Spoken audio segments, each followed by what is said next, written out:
Well, I think we definitely are English, and we feel like very British people.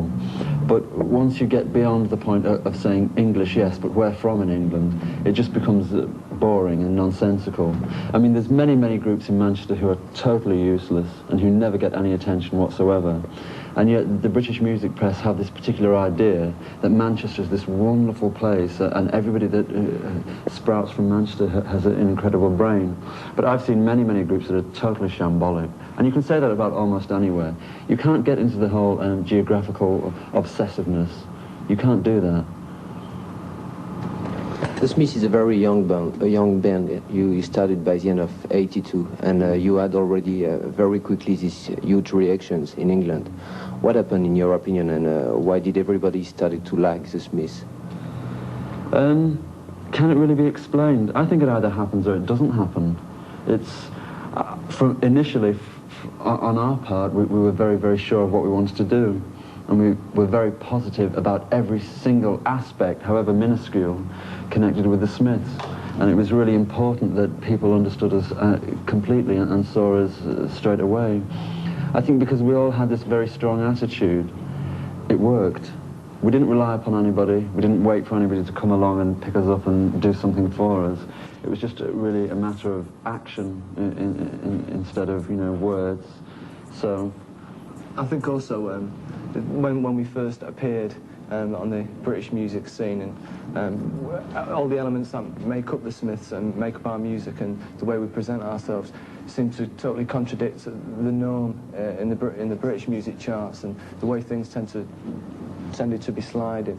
And we came up with an approach that was different to the time, but not necessarily completely different and unseen.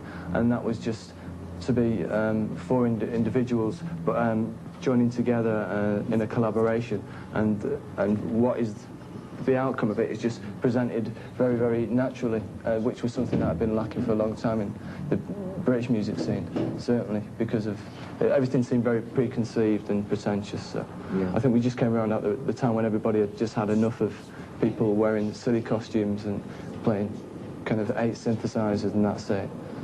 There is already something in common in your young career. It is covers, singles, and the LP. So what about all these guys on the cover? It's just really quite selfish. They're just very interesting images. Something that's quite different. It wouldn't really be enough just to have the usual type of artistry on record sleeves, because almost everything seems to have been done, and it had to be really quite different for the Smiths in one way or another.